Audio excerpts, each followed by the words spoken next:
What is a vote, really? Is it just a number that we count, or is it a voice, a story? Is it a transaction, or is it a bond of trust? Today, we are going deep into one constituency, Mon Town in Nagaland, to understand the real message the voters sent in their last election. This is not about celebrating a victory, it's about decoding a mandate for service. Our focus is here, Assembly Constituency 46, Mon Town. Just look at this place. These hills, these valleys, they aren't just a backdrop. They are an active character in the story. They shape livelihoods, they create challenges, and they forge the very spirit of the people. To understand their vote, you have to first understand their soil. And before we get into a single data point, we must agree on the first principle, the only principle that matters. An election is not a coronation. The winner does not receive a crown. They are given a contract, a sacred contract for service by the people. And every single thing we look at today will be through this very specific lens. What is the job description that the people of Mon Town have written for their leader? Exactly. So to understand the terms of that contract, we have to understand the people who wrote it. We need to feel the pulse of the place. What is the fabric of daily life in Mon Town? What are their deepest aspirations, and what are the everyday hurdles that stand in their way? Mon Town is, first and foremost, the land of the Konyak Nagas, a community with a formidable history and incredibly deep cultural roots. Life here follows the rhythm of the seasons, of the soil. It's a primarily agrarian economy. That rugged terrain we saw? It means connectivity isn't a given. It's a constant struggle, especially when the seasons change. But don't mistake this for a sleepy, remote electorate. It is anything but. They are deeply, profoundly engaged. And this is the key that unlocks everything. The analysis puts it perfectly. Elections here are not fought and won on grand, abstract ideologies. They are decided by the tangible, touchable realities of daily life. And nothing, absolutely nothing, can swing this electorate faster or harder than deep dissatisfaction with basic development. And if you want to see that dissatisfaction mapped out, here it is. It's a crystal clear picture. Look at that bar on the left, towering over everything else. Road infrastructure. This isn't just a complaint about potholes. This is the central artery of their entire world. It affects the farmer getting goods to market, a child getting to school, a sick person getting to a clinic. It is the #1 sentiment, followed by the deep anxieties around youth unemployment and the need for reliable public services. So we felt the pulse of the people. We know their grievances. Now let's see how that pulse beat on election day. How did this very real frustration on the ground translate into cold, hard numbers at the ballot box? The 2023 results tell a fascinating story. So what is that story exactly? What is the verdict of 2023 really trying to tell us about the priorities of the people and about the deep political currents running through Mon Town? The very first number is frankly breathtaking. 94.2% voter turnout. Just let that sink in. This demolishes any idea of voter apathy. This is the sign of a community that is awake, invested, and demanding to be heard. This is what democracy looks like when every single person believes their voice matters. This incredible level of participation is in itself an expression of dignity, a collective statement that they are the authors of their own destiny, as enshrined in our constitutional values. Now, of that deeply engaged electorate, the winning candidate from the NCP secured 56.7% of the vote.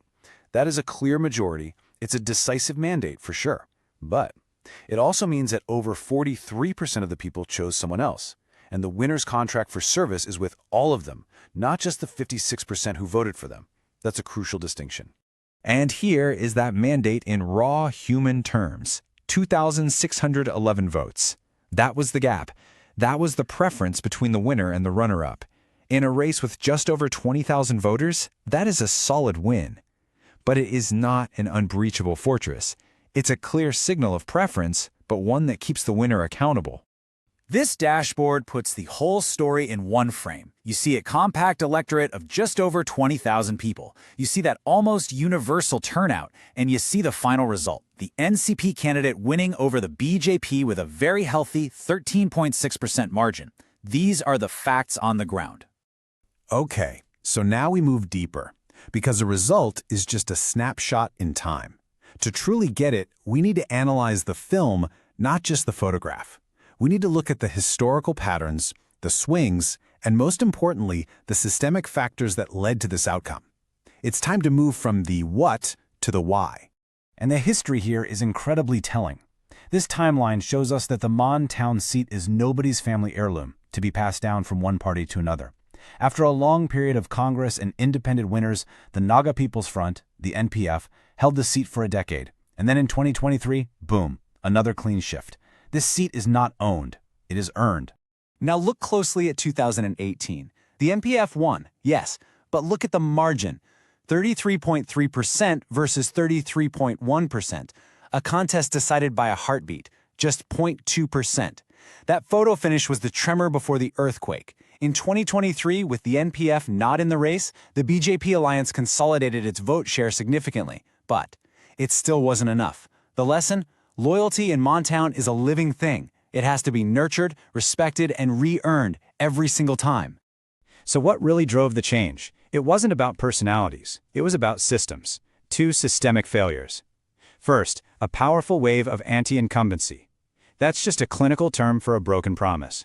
The failure to deliver on that number one grievance, roads, created a deep sense of frustration. And second, this was made worse by organizational decay. Weakened ground structures, key people leaving, all of which broke the chain of trust with the electorate. Understanding the past is one thing, but the real goal is to build a better future. So let's pivot from diagnosis to prescription, from analysis to action. This is a blueprint, a genuine framework for any leader or party that truly wants to earn and keep the trust of the people of Mon Town. It's called the Chaturmukha Doctrine. Now, Chaturmukha means four-faced. Think of it as a strategy that looks in all four directions at once: north, south, east, and west. It is a complete 360-degree approach. There are no shortcuts or silver bullets here. It's about aligning every single action, every message, every rupee spent with the genuine, heartfelt needs of the constituency. It's a blueprint for building trust that lasts. So here are its four faces. First, the electoral doctrine. You must speak to the Cognac identity with respect and be relentlessly focused on local issues like roads and jobs. Second, the organizational doctrine. You build powerful, truly empowered committees at the ward level. Politics is a ground game. Third, the narrative doctrine. You tell a powerful, believable story of development with dignity. And fourth, the resource doctrine.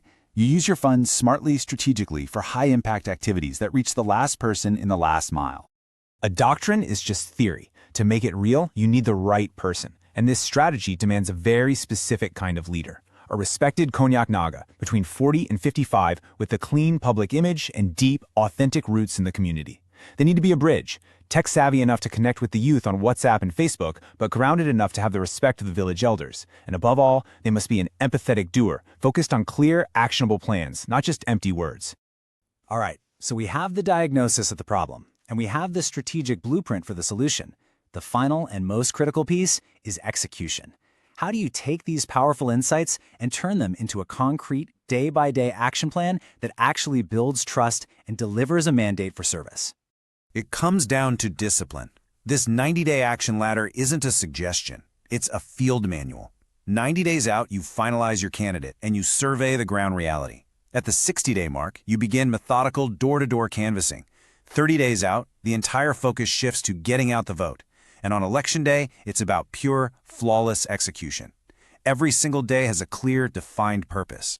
And this disciplined execution must blend timeless, old-school groundwork with modern tools. Village-level WhatsApp pods for direct, real-time communication. Social media reels that show, not just tell, the candidate engaging with real issues. And perhaps most importantly, a dedicated fact-checking unit. Because in today's world, fighting misinformation isn't just a tactic, it's a moral responsibility. It's about upholding the dignity of public speech and respecting people's privacy and consent, in line with frameworks like our DPDP Act.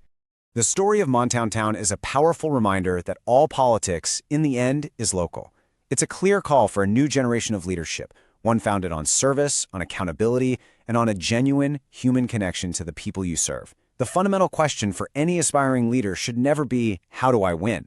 It must be, how can I serve? If you want to become a people-centric leader and uplift your constituency, get in touch with blueprintstrategies.ai at mgr@blueprintstrategies.ai or call 080-420-4162. Purpose beyond politics.